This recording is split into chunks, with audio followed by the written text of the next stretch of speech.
Welcome back to another episode of Rock Boys Football. USC not only rolling on the football field, but have a massive opportunity to really build some momentum on the recruiting trail as well over the weekend. Going to be hosting a ton of top prospects both in the 2025 and 2026 class. Want to get into some of my favorite prospects that will be on campus for USC.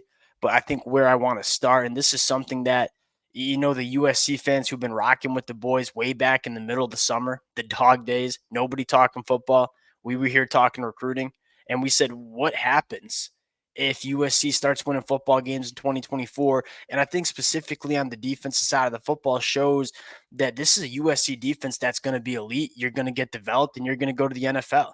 And that was something that USC under Alex Grinch just couldn't really sell. And so if you're an elite defender coming out of high school trying to figure out where you want to play your college ball, USC wasn't looking like a good option after 2023.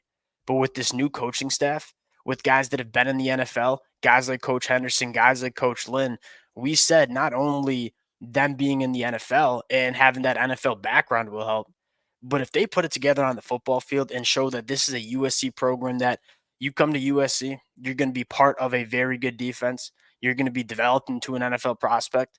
That kind of flips the script. And I think we are obviously very early in the 2024 season. That being said, we are starting to see that potentially play out. And that was always the most exciting conversation. Like, what if USC starts winning football games? And what is going to happen on the recruiting trail? And that's something we talk about for a lot of different teams, like having that momentum on the football field translate to what you're doing on the recruiting trail. That's how you really get a program going in the right direction. And if USC can capitalize on what seems to be a lot of momentum after that win against LSU, I think that's really exciting for USC fans. Want to get into some of my favorite players that are going to be on campus. Now, before we get into it, as always, just want to say thank you to you guys and to the USC fans. Y'all know I love talking this program. We've had a blast talking it on the recruiting trail. The amount of support y'all have shown, again, going back to the middle of the summer when nobody wanted to talk about football. The USC fans always engaged on the recruiting trail. Appreciate you guys. If y'all do enjoy the content, consider subscribing to the channel. And without further ado, let's get into this one. I want to start on the offensive side of the football with, I think, one of the most fascinating prospects that we see in the 2025 cycle. Five-star wide receiver Jerome Miles from Utah. Early in August, his football team, Corner Canyon, and I'm sure that the USC fans who follow the high school recruiting trail and follow a little bit of high school football certainly saw this. They play IMG at home. And IMG, we all know IMG. It is a loaded roster, pretty much filled with Division One Power Five guys. Corners Canyon was outgunned. It was pretty clear, especially along the lines of scrimmage. But what Corner Canyon had was an elite quarterback, an elite wide receiver, and they were able to win that football game. And it was largely on the back of Jerome Miles, who just looked clearly like he was the best football player on the field. That's really hard to do when you're playing IMG. I mean, you got some absolute dudes on IMG, and when you're standing out on a football field against IMG, that kind of tells me something. And if I were to sell the USC fans, on Jerome Miles, he's 6'2", 205, runs a 10.36 in the 100-meter dash. Like, just from a physical trait standpoint, like, find me a guy that can match that size and that speed. But on top of that size and speed, he's extremely smooth. The ball skills when that football's in the air are incredible. The physicality at the catch point's there. And then what he can do after the catch. Again, this kid has absolute burners, but he's also 6'2", 205. He's bigger than every single defensive back that's trying to tackle him. This kid, I think, can be a true wide receiver one, brings a set of skill sets that you just don't see too often from kids coming out of the high school ranks. It sounds like USC is going to really have a chance at Jerome Miles. You're going against Utah, the in-state school. You're going against Texas A&M. I'm really intrigued to see what USC can do with Jerome Miles and the performance we just saw the USC wide receivers have. It's an offense that you want to go play for. I mean, Lincoln Riley, yes, the track record is very good with quarterbacks, so you know you're going to have good quarterback throwing you the football. Lincoln Riley's got a really strong track record with wide receivers too. Like, when you have a good quarterback, your wide receivers are going to get a lot of opportunity. Jerome Miles, I think, is one of the freakier wide receivers in this class. We'll see how it plays out for Jerome Miles. He's going to be on campus all weekend. Next guy who's going to be on campus all weekend's already been to USC a couple of different times. Four-star linebacker Ty Jackson from Florida. What stands out to me about Ty Jackson, and for the USC fans, I don't think we've ever talked about Ty Jackson. 3 straight seasons going back to his freshman year with over 100 tackles. And then you turn on the film and say, this kid just finds the football. He's got some real wheels. He's not necessarily the biggest linebacker yet at 6'1", 200 pounds, but at 6'1", you think he's going to put on some weight. Definitely doesn't look like a college football linebacker yet.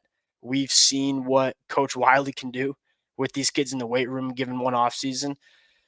I think what you love most about Ty Jackson is he just finds the football. And at the linebacker spot, I mean, you go back to Tackett Curtis in 2023, all these, freaky physical traits and how physical he is, but just couldn't find the football. Was never around the football, seemed to be lost on the football field. Ty Jackson's a guy that he's just a linebacker. And what do you want from your linebacker? You want linebackers that can go find the football and make tackles.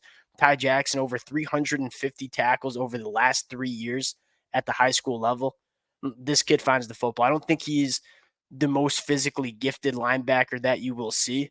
That being said, I think a really good linebacker. The other linebacker I want to talk about, and you're seeing Coach Lynn and Matt Entz go after certain kind of linebackers, and I think the emphasis is on guys that can operate in space. Madden Fimo, he's awesome to watch. His junior year played with a massive cast on his hand pretty much the whole season, every single game that I watched.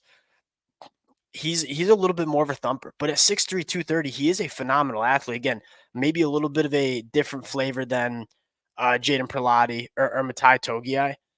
This kid is a Big Ten linebacker with awesome athleticism. And you talk about a guy that can do the dirty work at the linebacker spot. I think Madden's one of those guys. He takes on blocks extremely well. He's like the Grim Reaper over the middle of the field. He's extremely comfortable dropping back in zone coverage and playing the football in the air. I think this kid checks a lot of boxes. And when I turn on the film, it's kind of just like all American linebacker vibes. Like this kid just flies around the football. He's extremely physical. If he comes to USC in 3 years, I'd be very confident that he is kind of a captain, the leader of this USC defense. Those are the kind of vibes that I get from Madden. And then the last guy that's going to be on campus, and I get it's 2026, but this kid is a special talent. And this is what Lincoln Riley's known for. Lincoln Riley say, I'm going to figure out what quarterback I want early, and I'm just going to push my chips in. We've seen it. We saw him do it with Julian Lewis. We saw him do it with Malachi Nelson. We're seeing him do it with Ryder Lions. Ryder Lions has been his guy, and Lincoln Riley normally gets his guys. Ryder Lions is an extremely gifted kid. Obviously, the brother of Walker Lyons is going to go on a mission, I believe, for a year. That's kind of what I read. Whenever this kid steps foot on USC's campus and he's going to be ready to contend for a starting job, he's 6'2" and a half, 215 pounds. He is a phenomenal athlete outside of the pocket. I will say this, and I'm not a huge fan of comping guys, but kind of Caleb Williams vibes when you turn on the film. He knows how to play off script, but when you watch a full game, he knows how to play within an offense too. And so that's what fires me up the most about Ryder Lyons. One, the arm talent is incredible. I mean, he can make any throw on the football field, but the ball placement, how he throws off platform from multiple different arm angles, that's special. But then the athleticism, extending plays, being a playmaker at the quarterback position, there are certain plays on the film that were yeah, that kind of reminds you of kind of how Caleb Williams operated. Just kind of making your jaw drop and say not a lot of quarterbacks can do what Ryder Lyons can. 36-inch vertical, kind of just showing you the premier athlete that this kid is as well. It sounds like USC is really trying hard for Ryder Lyons. And we've seen Lincoln Riley, when he identifies his guy, he normally gets his guy. And I think the performance from Miller Moss just kind of there were some people questioning if Miller Moss could be that guy. If you needed any more evidence that, Lincoln Riley can make it happen with quarterbacks, just look at the first 2 games Miller Moss has played in his career, going back to Louisville and then against LSU. I think they got a great chance at Ryder Lyons. And if you get Ryder Lyons, committed early, he's going to be that figurehead of the USC class in 2026. We'll see how it plays out. 4 massive targets. Got a bunch of USC commits on campus as well. If we get any commitments, you guys know we'll break it down. I know it's the season, so not as many people talking about recruiting, But you talk about Lincoln Riley and what he's trying to build.